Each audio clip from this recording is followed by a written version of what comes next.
National education consultants association మరియు Adi Shankara university ఆధ్వర్యంలో the biggest education expo in Nellore. Margashira మాసం ప్రారంభమైపోయింది. ముఖ్యంగా మార్గశీర మాసంలో లక్ష్మీ అమ్మవారికి సంబంధించిన పూజలు ఆరాధనలు ఎక్కువగా చేస్తుంటారు. కానీ మనం లక్ష్మీ అమ్మవారి ఆరాధన అనగానే ప్రత్యేకించి శుక్రవారాల్లో చేస్తూ ఉంటాము. అలా కాకుండా మార్గశీర మాసంలో ప్రత్యేకించి గురువారాలకు ఎక్కువ ప్రాధాన్యత ఇస్తూ ఉంటాము. నిజంగా ఈ పూజా విధానం ఏ విధంగా ఉండాలో ఇప్పుడు అమ్మతో మాట్లాడి తెలుసుకుందాం. ప్రస్తుతం మనతో పాటు ఉన్నారు ప్రముఖ ఆధ్యాత్మికవేత్త లక్ష్మీ నరసింహ ఉపాసకురాలు శ్రీమతి స్రవంతి గారు. ఇప్పుడు వారితో మాట్లాడి తెలుసుకుందాం. నమస్తే అమ్మా. నమస్తే అమ్మా. అమ్మ, మార్గశీర మాసం ప్రారంభం అయిపోయింది. అయితే ముఖ్యంగా లక్ష్మీ అమ్మవారి ఆరాధన ఎక్కువగా చేస్తూ ఉంటారు. కానీ మనం లక్ష్మీ అమ్మవారి ఆరాధన అనగానే శుక్రవారం ఎక్కువగా ప్రాధాన్యత ఇస్తుంటాం. అలా కాకుండా ఈ మాసంలో గురువారాలకి చాలా ప్రాధాన్యత ఉంటుంది, ప్రత్యేకించి అమ్మవారి ఆరాధనకి. అదంతా ఏంటో తెలియచేయండి. తప్పకుండా తెలియజేస్తాను. మనకి లక్ష్మీ అమ్మవారి అనుగ్రహం ఉంది అని అంటే గనక, ఉండాలి అనుకుంటే గురువుని పూజించాలి. అలాగే ఉంది అనుకుంటే గనక గురువు అనుగ్రహం కూడా మనకి కలుగుతుంది అనమాట. అంటే మన జీవితంలో ఎంతో అంధకారమైన రోజులు ఉన్నాయి అనేది ప్రతి ఒక్కళ్ళ జీవితంలో ఒక్కొక్క ఫేజ్ ఉంటుంది. మేము అప్పుడు చాలా కష్టపడ్డామండి అని చెప్తుంటారు, లేకపోతే ఇప్పుడు పడే కష్టం ఇంతకు ముందు ఎన్నడూ పడలేదండి అని చెప్తుంటారు. ఇవన్నీ ఎందుకంటే ఇంత కష్టమైన రోజుల్లో మనకి ఎవరిదైనా తోడు ఉండాలి, మనకి మార్గదర్శకంగా తీసుకుని వెళ్ళాలి అంటే గురువు అనుగ్రహం తప్పకుండా ఉండాలి. అలాంటి గురువు అనుగ్రహం లభించాలి అని అంటే అమ్మవారి అనుగ్రహం కూడా ఉండాలి. అందుకే మీరు చూస్తే కనుక గురువారాలకి లక్ష్మీ వారము అని కూడా పేరుంటుంది. ఇప్పుడు మార్గశిర మాసంలో చూసుకుంటే గనక దత్తాత్రేయ స్వామి వారు కూడా మార్గశిర మాసాన్ని ఎన్నుకున్నారు. దత్త పౌర్ణిమ, ఈ మాసం వచ్చే పౌర్ణిమని దత్త పౌర్ణిమ అని అంటారు. కాబట్టి ఈ మాసం చాలా విశిష్టమైనదిగా మనం చెప్పుకోవచ్చు. అలాగే గురువు అనుగ్రహం లభించాలి అని అంటే గనక, అలాగే అమ్మవారి అనుగ్రహం లభించాలి అని అంటే మార్గశిర గురువారాల వ్రతం అనేది ఉంటుంది అనమాట. వ్రతం అనేది ఉంటుంది. మీరు ఎక్కువగా చూస్తే గనక ఒడిస్సా వైపు గురువారాల అమ్మవారిని పూజించడం అనేది చేస్తూ ఉంటారు అనమాట. ప్రత్యేకించి ఎప్పుడైనా కూడా గురువారాలు ఎక్కువగా పూజ చేస్తూ ఉంటారు ఒడిస్సాలో. ప్రత్యేకించి మార్గశిర గురువారాలు చేస్తూ ఉంటారు అనమాట. అలాగే మీరు చూస్తే గనక లక్ష్మీ అమ్మవారి అనుగ్రహం మాత్రమే కలగాలి అని అంటే శుక్రవారం నాడు పూజ చేసుకుంటారు. లక్ష్మీనారాయణుల ఇద్దరిది కూడా అనుగ్రహం కలగాలి అని అంటే గురువారం నాడు చేస్తే చాలా మంచిది. ఇద్దరి అనుగ్రహం ఖచ్చితంగా ఉండాలి అంటారు కదా. దంపతి సమేతంగా పూజ చేయాలి, దంపతులను పూజ చేస్తేనే ఫలితం ఉంటుంది. అందులో నారాయణ్ని పూజించినప్పుడు అమ్మవారు వస్తామని అడగక్కర్లేదు. స్వామి విష్ణుమూర్తిని పూజిస్తున్నారు అనగానే ఆయనతో పాటు వెంటనే అమ్మవారు కూడా వచ్చేస్తారు అన్నమాట. కాబట్టి అందుకని తప్పకుండా మనం గురువారాలు మార్గశిర మాసం పూజ చేసుకుంటాం. ఎలా అమ్మా ఈ విధానం ఎలా ఉండాలి? వ్రతం అన్నారు కదా, వ్రతం అంటే నియమాలు ఉండాలంటారు. మరి ఎటువంటి నియమాలు ఉండాలి చెప్తాను. అయితే అమ్మవారు ప్రత్యేకించి విష్ణుమూర్తికి చెప్తారట, నేను గురువారాలు వెళ్ళి అందరి ఇళ్ళకి వెళ్తాను తప్పకుండా మార్గశిర గురువారాలు అని చెప్పి. అయితే మార్గశిర గురువారాలు పూజ చేసుకోవాలి అనుకున్న వాళ్ళు ఏంటంటే మొత్తం ఇల్లంతా కూడా పరిశుభ్రంగా ఉంచుకోవాలి, మొత్తం నీట్ చేసుకోవాలి. అలాగే పరిశుభ్రత అనుకున్నప్పుడు మనం దుమ్ము ధూళిని తుడిచేసామా, లేదు అంటే గనక కడుక్కున్నామా, ఇవి చూస్తూ ఉంటాం అన్నమాట. అది కాదు, కల్మషం లేని మనసు అనేది ఉండాలి. అంటే ఎవరితో ఉన్న గొడవలు పడడం కానివ్వు, ఇంట్లో అరుచుకోవడాలు కానివ్వు, ఇలాంటివన్నీ చేయకూడదు అనమాట. అంటే ఎక్కడైతే ప్లెజెంట్నెస్ ఉండదో అక్కడ అమ్మవారు ఉండరు, లక్ష్మీ అమ్మవారు అనేది చెప్తారు. అంటే బాహ్య శుద్ధికి మనం ప్రాధాన్యత ఉండాల్సింది అంతర్శుద్ధి. బాహ్య శుద్ధికి ఎట్లయినా ఇస్తాం. ఈ కోవిడ్ వచ్చిన తర్వాత అయితే అవును నిద్రలో కూడా మర్చిపోవట్లేదు. కానీ అంతర్శుద్ధికి కూడా అంతే ప్రాముఖ్యతని ఇవ్వాలి. అంటే ఇద్దరు ఉన్నారనుకోండి, మూడో వాళ్ళ గురించి మాట్లాడుకుంటూ ఉంటాం వాళ్ళ అబ్సెన్స్ లో, అట్లాంటిది చేయకూడదు. అట్లాగనే ఇంట్లో వాళ్ళతో గట్టిగా మాట్లాడుకుంటూ విసుక్కుంటూ ఉంటాం ఒక్కొక్కసారి మనం పనులలో ఉండి కూడా. అలాంటివి ఏవి కూడా చేయకుండా ఉండాలన్నమాట. అలాగే అమ్మవారిని పూజించాలి అని అంటే చాలా చూసుకోవాల్సింది, చిన్న చిన్న విషయాలకి అబద్ధాలు ఆడుతూ ఉంటాం.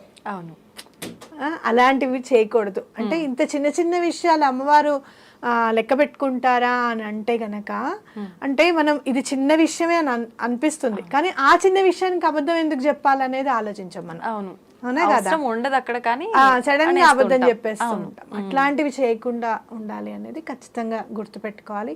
అలాగే మనం వ్రతము అనుకుంటే గనక, ఇప్పుడు అయ్యో వ్రతం అని అంటే అందరికీ ఏమనిపిస్తుంది, మాకు ఆన్వాయితీ ఉండాలి, ఇదివరకు ఎప్పుడు చేసుకోలేదు అని అనిపిస్తుంది.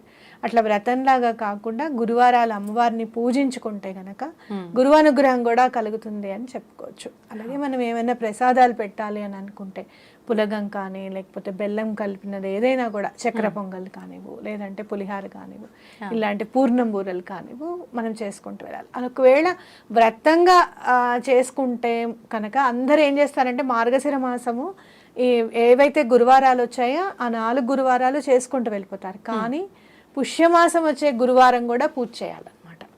అప్పుడే అమ్మవారికి 4 గురువారాలు చేసిన ఫలితము మనం పుష్యమాసం వచ్చిన గురువారం కూడా చేస్తేనే ఫలితం దక్కుతుంది అని. అంటే నెక్స్ట్ మాసంలో వచ్చి ఒక గురువారం యాడ్ చేయాలన్నమాట. ఎందుకనమ్మా అలా? మీరు చూస్తే గనక ఎక్కడైనా చూడండి, వెంకటేశ్వర స్వామికి మనం పూజ చేసుకుంటే వడ్డీ అనేది కంపల్సరీగా. అవును. అంటే మీరు 7 వారాలు చేయడం కాదు, 8వ వారం చేస్తే చాలా మంచిది స్వామికి అని చెప్పి. అలాగే మీరు 7 ఒత్తులు వేసి దీపం పెడుతుంటే కాదు, ఇంకొక ఒత్తి యాడ్ చేసి పెడితే అది వడ్డీ కిందకి మనం అనుకోవచ్చు అనమాట. కాబట్టి ఆ లక్ష్మీనారాయణ ఇద్దరిని పూజించుకుంటాం ఇందులో. కాబట్టి పుష్యమాసం కూడా పూజించడం చాలా మంచిది. అలాగే మీరు చూస్తే గనక రేపు 15వ తారీఖు నుంచి ధనుర్మాసం స్టార్ట్ అవుతుంది. అవును, ధనుర్మాసం స్టార్ట్ అవుతుంది. అప్పుడు ధనుర్మాసంలో కూడా ఒక గురువారం చేసినట్టు అవుతుంది అనమాట. అంటే అమ్మవారిని ఒక్కరినే మనం పూజించినట్టుగా ఆరాధించినట్టుగా కాకుండా అయ్యవారిని కూడా ఆరాధించినట్టు అవుతుంది అనమాట. అందుకని పుష్యమాసం కూడా ఒక గురువారం యాడ్ చేయమంటారు. ఓకే.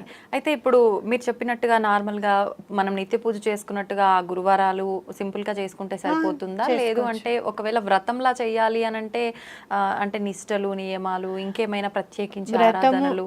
వ్రతము అనేసరికి బ్రహ్మచర్యం తప్పకుండా పాటించాలి ఆ రోజు. అట్లాగే ఉపవాసం అనేది ఉండాలి.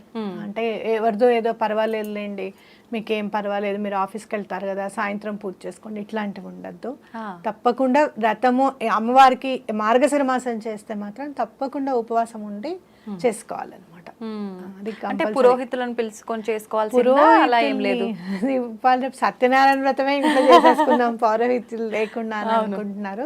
అంత పౌరోహిత్యం పెట్టి చేసుకోవాలి, బ్రాహ్మణుడు వచ్చి బ్రహ్మ కూర్చొని చేయించడం అని అంటే అంతకు మించి అదృష్టం అనేది ఏది లేదు.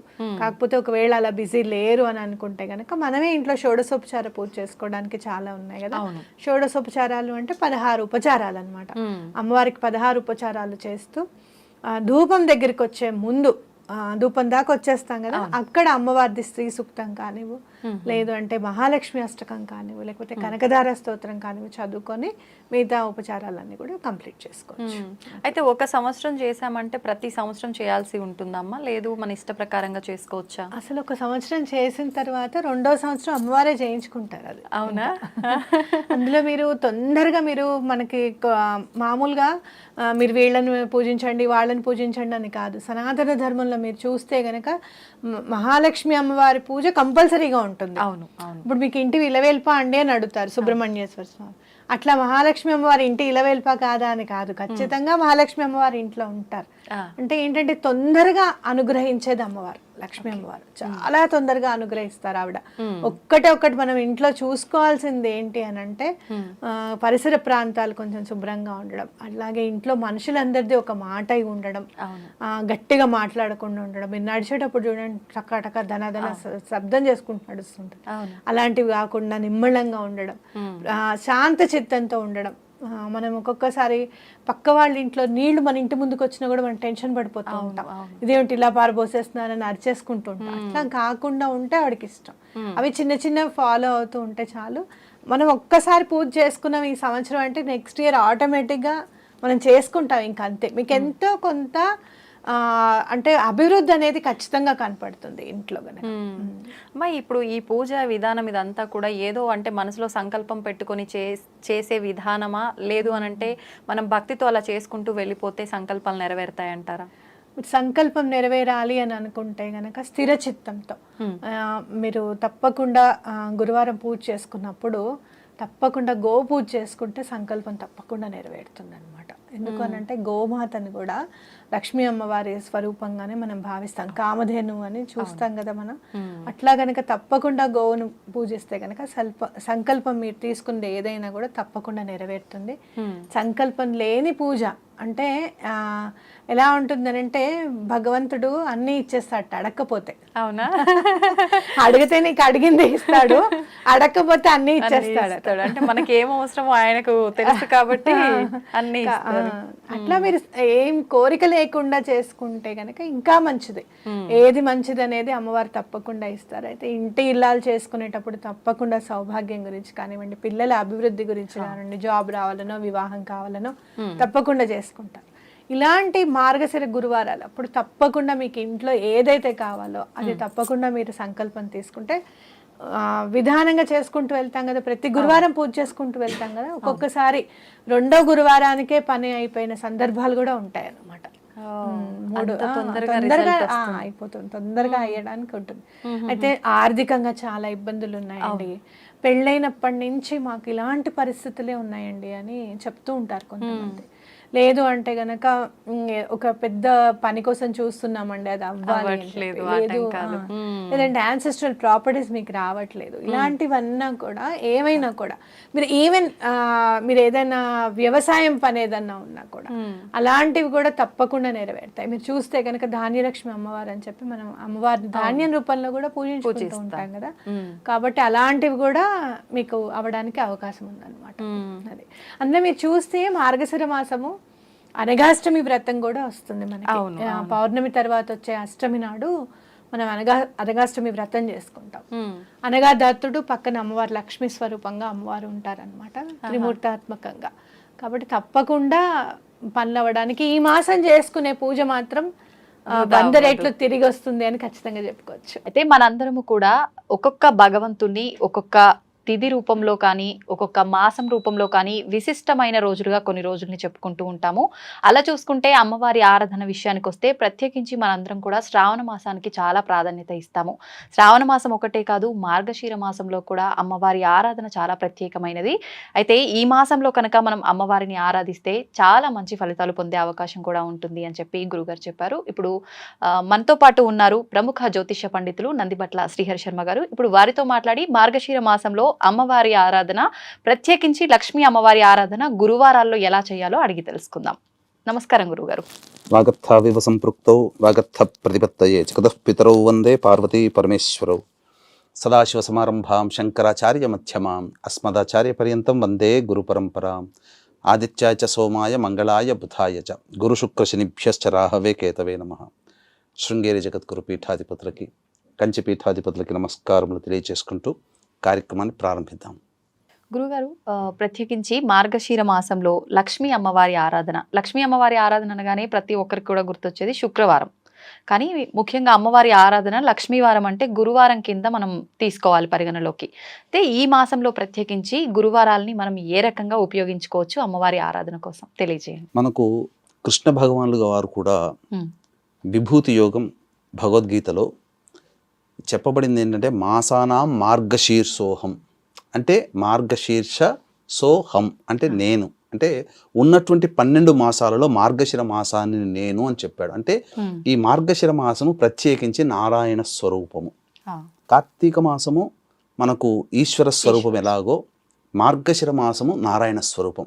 ఇటువంటి నారాయణ స్వరూపాన్ని దృష్టిలో పెట్టుకుని మనం గమనించుకున్నట్లయితే ఈ 12 నెలలు అంటే చైత్రం, వైశాఖం, జ్యేష్ఠం, ఆషాఢం, శ్రావణం, భాద్రపదం, ఆశ్వీజం, కార్తీక, మార్గశిరం, పుష్యం, మాఘం, ఫాల్గుణం, ఈ 12 మాసాలలో ఉన్నట్టుగానే కానీ ప్రత్యేకించి ఇంకొక మాసం కూడా ఉందమ్మా, అదే ధనుర్మాసం. అంటే సూర్య గమనాన్ని ఆధారం చేసుకుని, అంటే వృశ్చిక రాశిలో ఉన్నటువంటి రవి ఎప్పుడైతే ధనుసు రాశిలోకి ప్రవేశం చేస్తాడో అప్పుడు ధనుర్మాసం ప్రారంభమవుతుంది. సహజంగా ధనుర్మాసం అనేటువంటిది పౌర్ణమి తర్వాత పాడ్యం నుంచి ప్రారంభమవుతుంది.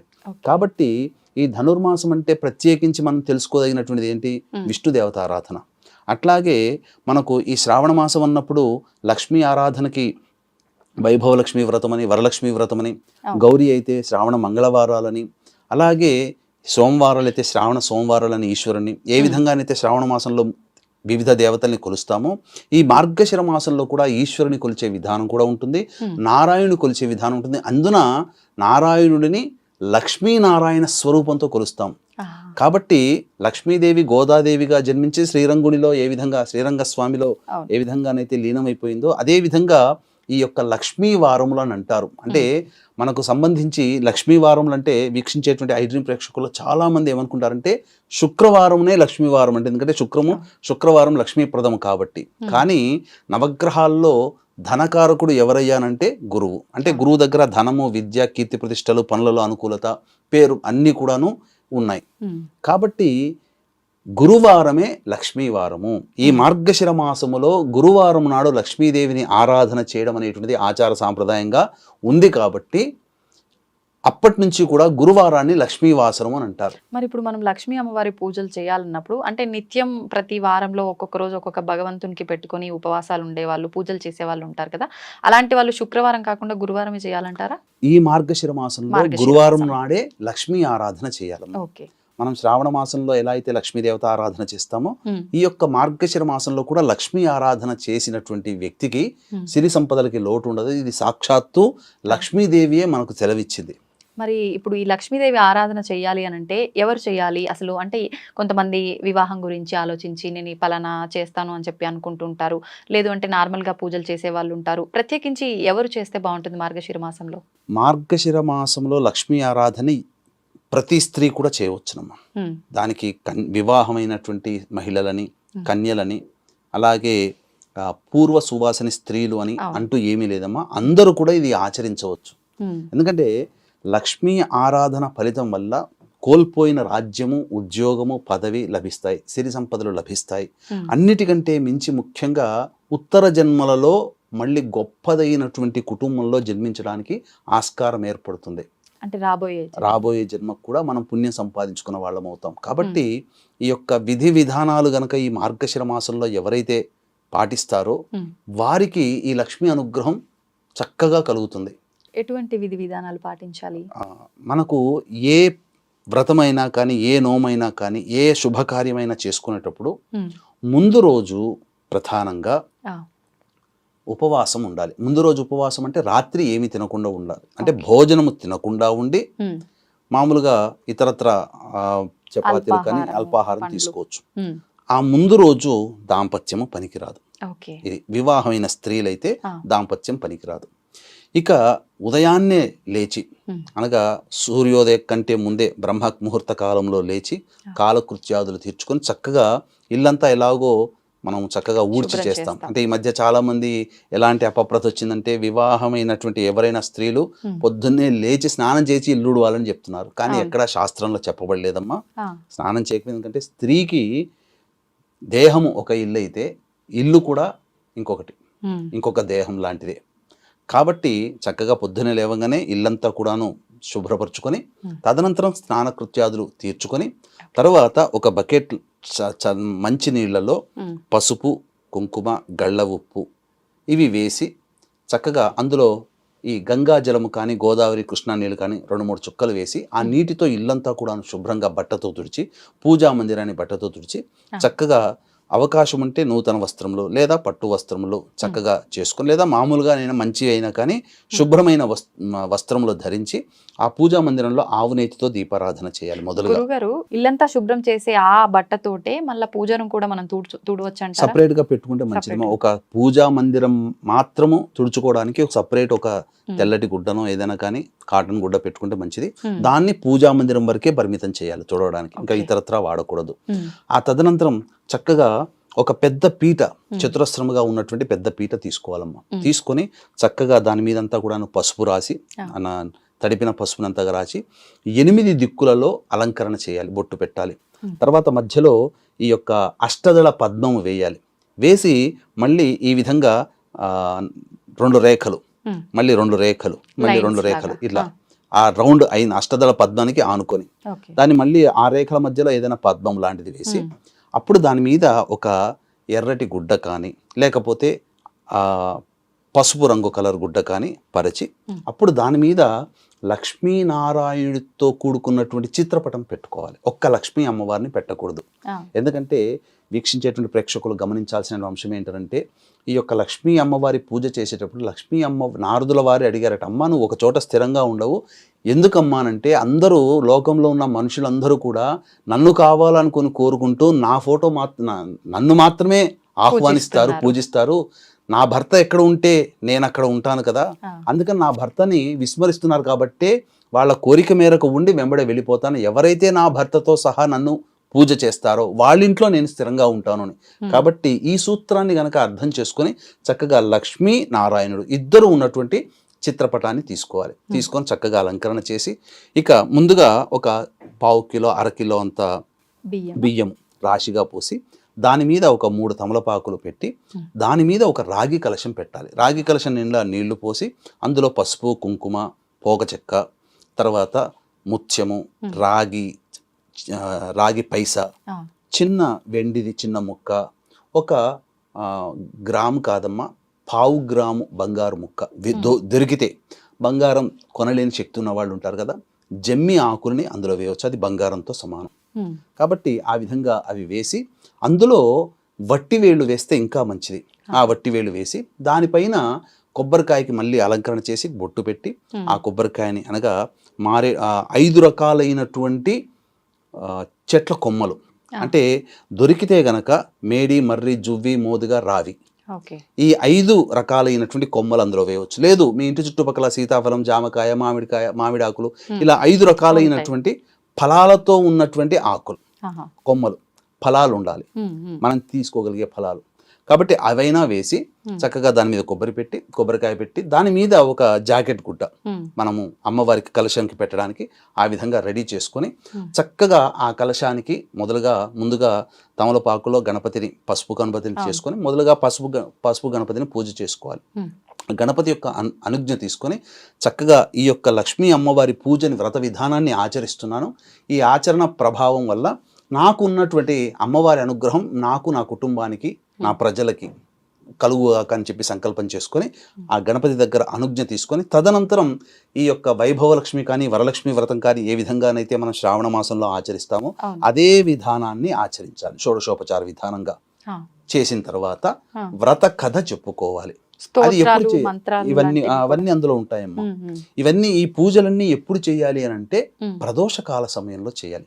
ఉదయం నుంచి, గురువారం ఉదయం నుంచి సాయంకాలం వరకు కూడా వీలైతే ఉపవాసము, ఉండలేని వాళ్ళు పాలు, పండ్లు, ఇతరతర పదార్థాలు తిని భోజనం చేయకుండా అల్పాహారం మాత్రం తీసుకొని ఉండి సాయంకాల ప్రదోషకాల సమయంలో ఈ పూజ చేసుకోవాలి. ఈ పూజ చేసుకునే సందర్భంలో ప్రదోషకాలం అంటే సాధారణంగా ఇప్పుడు 5:16, 5:20 సూర్యాస్తం అవుతుంది. కాబట్టి 4:30 నుంచి దీని లెక్కలో తీసుకోవాలి. ఆ ప్రదోషకాలం 4:30కి దీపారాధన చేసేసి చక్కగా నిద్ర మాత్రం పోకూడదమ్మా. ఎవరైతే స్త్రీలు ఈ వ్రతాన్ని చేస్తున్నారో పగటి పూట నిద్ర పోకూడదు. 4:30 కల్లా మళ్ళీ ఇల్లంతా శుభ్రం చేసుకొని, అంతగా పూజా మందిరం శుభ్రం చేసుకొని దీపారాధన చేసేసి ఈ వ్రతాన్ని ఆచరించాలి. సాయంకాలం 6-6:30 కల్లా అయిపోతుంది. తర్వాత ఆ యొక్క ఉదయం పూట, సాయంత్రం పూట ఆవు నేతితోనే దీపారాధన చేయాలి. ఇది నియమం. ఇక ఈ యొక్క వ్రతాన్ని చేసేటప్పుడు ఎలాంటి పరిస్థితులు ఉండాలనంటే భార్యాభర్తలు చేసుకోవచ్చు, భార్య చేయొచ్చు, భర్త చేయొచ్చు, ఎవరైనా చేసుకోవచ్చు. ఒకవేళ ప్రధానంగా ఈ యొక్క పూజ చేసుకునేవాళ్ళు ఉత్సాహంతో ఉండాలి. ఎక్కడా కూడా అయ్యో మా ఆయన చెప్పాడనో నేను చేసుకుంటున్నానో, లేకపోతే ఇంకెవరో చెప్పారు చేసుకుంటున్నానో, నాకు ఓపిక లేదనో ఉండకూడదు. చేసుకునే భార్యని కూడా భర్త ఏమాత్రము కూడా తిరస్కరించకూడదు. భర్త కూడా ఉత్సాహం ఉండాలి, భార్య కూడా ఉత్సాహం ఉండాలి. అమ్మాయి చేసుకుంటే అమ్మాయిని, ఎవరు చేసుకున్నా సంతోషంగా నేను చేసుకుంటున్నాను అనే అభిమానంతో చేసుకోవాలి తప్ప విసుక్కుంటూ చేసుకుంటే అక్కడ పవిత్రత ఉండదు. మనస్సులో పవిత్రత లేనప్పుడు ఎన్ని పూజలు చేసినా ఏం లాభం అమ్మా. అలాగే ఇది అన్నిటికంటే మించి ఈ యొక్క మార్గశిర మాసములో వీక్షించేటువంటి ఐడ్రీమ్ ప్రేక్షకుల్లో భర్తలుగా ఉన్నవారు, తండ్రులుగా ఉన్నవాళ్ళు మీ ఇంటి ఆడపిల్లని, ఆడపడుచుని, భార్యని ఏమాత్రము కూడా ఇబ్బంది పెట్టకూడదు. స్త్రీమూర్తి కంటి నుంచి నీరు వచ్చింది అంటే ఆ ఇంటికి ఈ మార్గశిర మాసంలో లక్ష్మి వెళ్ళిపోతుంది, ఆ ఇంట్లో ఉండదు. కాబట్టి అమ్మాయిని చాలా ప్రేమగా చూసుకోవాలి, భార్యని ప్రేమ అభిమానంతో చూసుకోవాలి, తల్లిని ఆదరించాలి, గౌరవించాలి, సాటి స్త్రీలని గౌరవించాలి. ఇలా ఏ పురుషుడైతే మార్గశిర మాసంలో ఏ అత్తగారైతే తన కోడల్ని ప్రేమగా చూసుకుంటుందో, ఏ కోడలైతే అత్తగారిని ప్రేమగా, ఆడపడుచును కూడా ప్రేమగా చూసుకుంటుందో అటువంటి ఇంట్లో లక్ష్మి స్థిరంగా ఉంటుంది.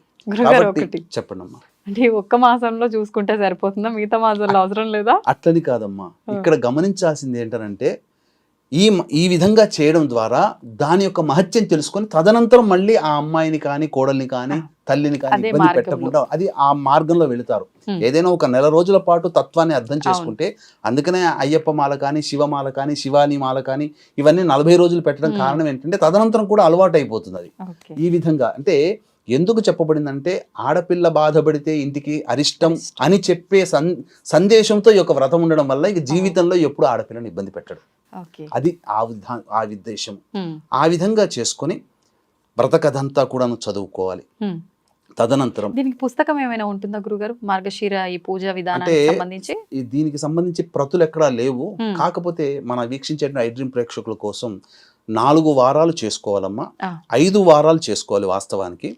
ఈ మార్గశిర మాసంలో 4 వారాలు అనేటువంటిది అయిన తర్వాత పుష్యం మార్గశిర మాసంలో 5 గురువారాలు వస్తే మంచిది. 5 గురువారాలు రాలేని పక్షంలో పుష్యమాసంలో వచ్చే గురువారం నాడు దీన్ని సమాప్తం చేయాలి వ్రతాన్ని. కాబట్టి ఈ 2024 సంవత్సరంలో 4 గురువారాలే వచ్చాయి. 5వ గురువారం పుష్యమాసంలో చేయవచ్చు.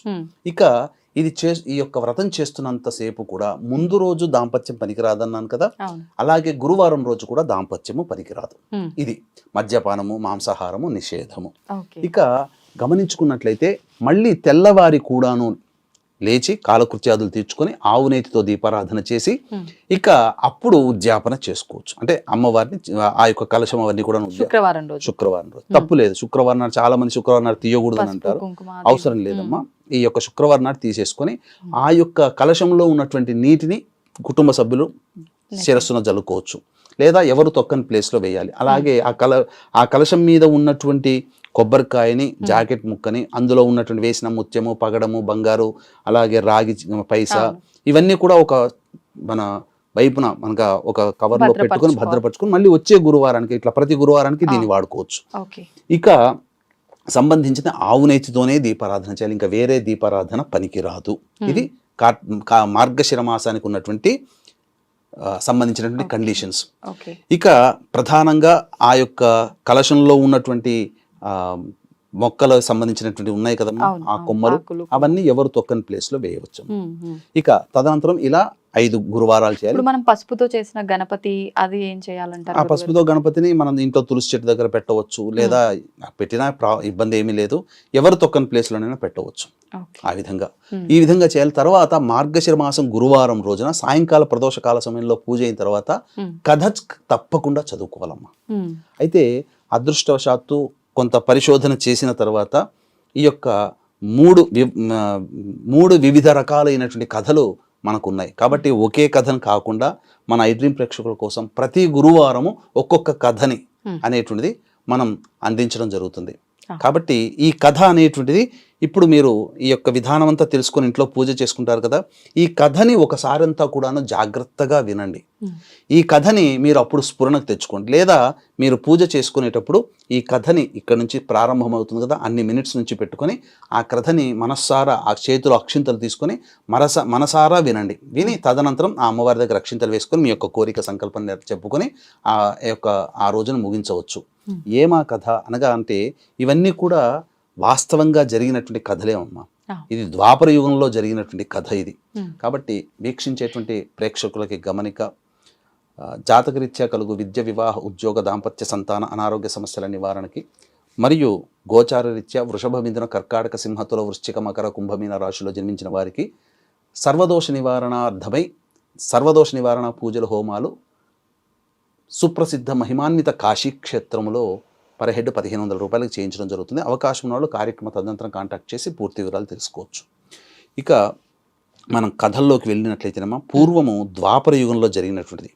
ఈ ద్వాపర యుగంలో సౌరాష్ట్ర దేశాన్ని అనగా ఇప్పుడు ఉన్నటువంటి గుజరాత్ సౌరాష్ట్ర దేశాన్ని శతశ్రువ అనేటువంటి భద్రశ్రవ అనేటువంటి మహారాజు, అతని భార్య శరత్ చంద్రిక, ఈ ఇద్దరు కూడాను చక్కటి పుణ్యాత్ములు, పతివ్రత లక్షణం కలిగినటువంటి అమ్మాయి, 7 కుమార్తెలు 1 కుమార్తె. ఆ కుమార్తె పేరు శ్యామబాల. ఈ యొక్క సంసారం అంతా హ్యాపీగా అనగా సంతోషంగా జరుగుతున్నటువంటి సందర్భంలో ఇక మహాలక్ష్మి అమ్మవారికి ఆ యొక్క శేష పవనంపై ఉన్నటువంటి ఆ విష్ణుమూర్తి, ఆ యొక్క లక్ష్మీ అమ్మవారు ఒకసారి వాదోపవాదం సంవాదంలో భాగంగా అమ్మవారు ఏమడుగుతుందంటే, మార్గశిర మాసం అంటే మీకు చాలా ఇష్టం కదండి. ఈ మార్గశిర మాసంలో ఎలా ఉంటుంది భూలోకంలో, ఎవరు నన్ను ఆరాధిస్తున్నారు? ఎందుకంటే మార్గశిర మాసం నన్ను ఆరాధించాలని చెప్పి నియమం ఉంది కదా. కాబట్టి ఏ ఇంట్లో నన్ను ఎక్కువగా ఆరాధిస్తున్నారో ఒకసారంతా కూడా పరిశీలింప చేసుకొని వస్తానని చెప్పి భర్త అనుమతి తీసుకొని భూలోకానికి వచ్చినాయి. అన్ని ప్రదేశాలు తిరుగుతూ సౌరాష్ట్ర దేశంలో ఆ యొక్క రాజ్యానికి వెళ్ళగానే అప్పుడు ఏమనుకుంటుందనంటే, ఏ ఇంట్లోనైనా కానీ లక్ష్మీ పూజ అనేటువంటిది చేసుకుంటే ఆ ఇంట్లో ఉన్నటువంటి వ్యక్తులే గొప్పవాళ్ళు అవుతారు. కానీ ఆ దేశాన్ని పరిపాలించే రాజు గనక చేస్తే ఆ దేశమంతా సుభిక్షంగా ఉంటుంది కదా, అసలు రాజు దగ్గరికి వెళదామని చెప్పి ఆ యొక్క రాజు సింహద్వారం దగ్గరికి వెళ్ళి తన యొక్క చర్నాకోలుతో శబ్దం చేసింది. అంతటా అక్కడ ఉన్నటువంటి దాసి వచ్చింది. దాసి వచ్చి, ఏంటమ్మా ఎవరు నీవు ఇట్లానంటే, అప్పుడు ఆమె మహాలక్ష్మి ఏమని చెప్పింది, నా పేరు కమల, నా భర్త పేరు భువనేశ్వరుడు. ఈ యొక్క రాజ్యాన్ని పరిపాలించినటువంటి భద్రశ్రవ శరత్చంద్రిక అయినటువంటి దంపతులందరూ కూడా పూర్వజన్మలో ఒక వైశ్యులు. వాళ్ళందరూ కూడా కడు దారిద్ర్యంతో బాధపడుతూ ఉన్నారు, నిత్యము కొట్లాడుకుంటూ ఉంటున్నారు. ఒకనాడు భర్త బాగా చేయి చేసుకోగానే ఆమె బాగా కన్నీరు కారుస్తూ వెడలిపోయింది అడవిలో. అప్పుడు ఆమె మీద నేను జాలి కలిగినటువంటి ఒక స్త్రీమూర్తి వేషంలో ఉండి ఆ అమ్మాయిని పరిశీలించడం జరిగింది. ఈ విధమైనటువంటి కష్టాలన్నీ చెప్పుకున్నటువంటి కారణం చేత ఆ రోజు మార్గశిర మాసం గురువారం అయింది. ఆ రోజు ఆ అమ్మాయి చేత వ్రతం చేయించి, ఈ వ్రతాన్ని మళ్ళీ నువ్వు చెయ్యమని చెప్పి పంపించడం జరిగింది. ఆ వ్రతం చేసుకున్నటువంటి కారణం చేత వాళ్ళకి సిరి సంపదలు కలిగి ఉత్తమమైనటువంటి బ్రతికున్నంత వరకు ఈ మార్గశిర మాసంలో ఉన్నటువంటి లక్ష్మీ పూజలు చేసుకున్నటువంటి కారణం చేత భవిష్యత్తులో ఈ యొక్క దేశానికి రాజయ్యారు. వారే భద్రశ్రవుడు శరత్చంద్రిక. కాబట్టి ఈ విషయం ఆమెకు చెప్దామని వచ్చాను. వాళ్ళు మర్చిపోయారు ఈ జన్మలో లక్ష్మీ వ్రతం ఆచరించడం. ఈ వ్రతం ఆచరించడం చెప్పడానికే నేను వచ్చానమ్మా అని చెప్పానగానే ఆ దాసి వెళుతుంది. ఆ దాసి చేత కూడా ఏమని ప్రార్థిస్తుందంటే, నా చేత ఈ వ్రతాన్ని చేయించమ్మానంటే ఆ విధానమంతా చేయిస్తుంది ఆ దాసి చేత లక్ష్మీ అమ్మవారి. తదనంతరం ఆ దాసి సంతోషించి, నా వల్ల నీకు ఆలస్యమైందమ్మా, ఇప్పుడే వెళ్ళి రాణికి చెప్పొస్తాను. రాణికి దగ్గరికి వెళ్ళి చెప్తుంది. రాణి దగ్గరికి వెళ్ళి చెప్పగానే అపహాస్యం చేస్తుంది. ఎందుకనంటే గత జన్మ చెప్పడానికి వచ్చిందా, ఎవరు ఈ జన్మే గుర్తుండట్లేదు, నిన్నేం జరిగిందో గుర్తుండదు, అటువంటిది గత జన్మ జరిగింది చెప్పడానికి వచ్చిందంటే ఆమె మోసగత్తి అయి ఉంటుందని చెప్పి లోపల పిలిపించుకున్న తర్వాత ఆమెని అపహాస్యం ఆడి ఆమెని వెళ్ళగొట్టింది. వెళ్ళగొట్టేసేసరికి అంతటా బాధపడుతూ, నన్నే వెళ్ళగొడతావా, నన్ను వెళ్ళగొట్టినందుకు నేనే నీ నుంచి దూరం అయిపోతాను అని చెప్పింది. నీ శపథాలు నీ శాపాలు నాకేం తగలవులే, నేను ఆనందంగా ఉన్నాను, నాకేం అవసరం లేదు నీ యొక్క ఆశీర్వచనం అని చెప్పి అవమానించి పంపిస్తుంది. ఆ విధంగా సాక్షాత్తు అమ్మవారి అంటే అమ్మవారి లక్ష్మీ రూపం కాదు కదా, ముదుసలి రూపంలో వచ్చింది. కాబట్టి ఆ విధంగా ఇంట్లోంచి వెళ్ళిపోతున్నప్పుడు కోట దగ్గరికి రాగానే ఆమె కుమార్తె అయినటువంటి శ్యామబాల కనబడింది. ఏంటమ్మా బాధపడుతూ వస్తున్నావు అంటే, ఇలా పలానా అని చెప్పి వృత్తాంతం అని చెప్పగానే, మా అమ్మగారు తెలియక అని ఉంటుంది, ఆ వ్రతం ఏదో నేను చేస్తానమ్మా, నా చేత చేయించండి అని చెప్పగానే ఆ అమ్మాయిని కూర్చోబెట్టుకొని చక్కగా మళ్ళీ చేయించింది. చేయించినటువంటి కారణం చేత ఆ శ్యామబాలకి పొరుగున్నటువంటి రాజు కొడుకు మాలాధర్, ఆ మాలాధర్ అనే వ్యక్తి వివాహం చేసుకోవడం. తదనంతరం ఈ లక్ష్మీ అమ్మవారు బాధపడుతూ పోయింది కదమ్మా. అంతటా వాళ్ళ లక్ష్మి అంటే కళ సంపద అన్నీ కూడా అన్నీ వెళ్ళిపోయాయి. వాళ్ళేమో పూర్తిగా ధనహీనులైపోయారు. రాజ్యం పోయింది, అసలు డబ్బుకి చాలా కటకటలాడిపోతున్నారు. ఇక్కడ అమ్మాయి వ్రతం చేసినటువంటి కారణం చేత ఆ ఇంట్లోకి వివాహమై వెళ్ళిన తర్వాత ఆ ఇంట్లో ఆ రాజు దేశమంతా కూడా బాగా విస్తరించింది, చక్రవర్తి అయిపోయాడు అనమాట. ఇక తదనంతరం చాలా బాధపడుతూ ఉన్నప్పుడు ఒకనాడు ఈ శరత్చంద్రిక ఏమన్నదంటే, మన అమ్మాయి వాళ్ళు చక్కగా పొరుగున్నటువంటి రాజ్యంని పరిపాలిస్తున్నారు కదా, వాళ్ళ దగ్గరికి వెళ్ళి ఏదైనా సహాయం అడుగుదామని చెప్పానంటే, అలాగే ఆయన వెళతాడు. భర్త వెళ్ళి, ఆ భద్రశ్రవుడు అనేటువంటి వ్యక్తి వెళ్ళి ఆ వెళుతున్నటువంటి కారణంలో ఒక బావి దగ్గర శోషపడి తప్పిపోయి కింద పడిపోతాడు. అతను స్పృహ తప్పి పడిపోతాడు. అంతటా ఆ బావి దగ్గరికి నీళ్లు తీసుకోవడానికి వచ్చినటువంటి ఈ శ్యామబాల పరిచారికలు ఉంటారు కదా, దాసీలు, వాళ్ళు నీళ్లు తీసుకోవడానికి వచ్చినప్పుడు ఆ మనిషిని చూస్తేనేమో బికారిలా ఉన్నాడు, కానీ రూపం చూస్తేనేమో క్షత్రియుడిలా ఉన్నాడు, రాజులా ఉన్నాడు. ఏంటో ఎవరో కనుక్కోనంటే, పలానా మా అమ్మాయి ఈ దేశానికి రాణి, నేను పలానా పక్కన ఊరినటువంటి రాజుని, నాకు అన్ని కోల్పోయానని చెప్పి ఆ విధంగా చెప్తాడు. అతి కష్టం మీద చెప్తాడు. ఈ వృత్తాంతమంతా కూతురు శ్యామబాలకు చెప్పడం కానీ, అయ్యో మా నాన్న ఇంత దీన పరిస్థితిలో ఉన్నాడా అని చెప్పి అతనికి వెంబడే ఒక చక్కటిగా కట్టుకోవడానికి వస్త్రములు అవన్నీ ఇచ్చి, తర్వాత రథం ఇచ్చి ఇంటికి పిలిపించుకుని వచ్చిన తర్వాత చాలా చక్కగా భోజనం పెట్టి అన్ని వసతులు చేసి బిందె నిండా ఒక బంగారు నాణ్యములు ఇచ్చి అమ్మగారికి ఇవ్వమని చెప్పి పంపిస్తుంది. ఈ విధంగా లక్ష్మీ అనుగ్రహం లేదు కదా ఈమెకి.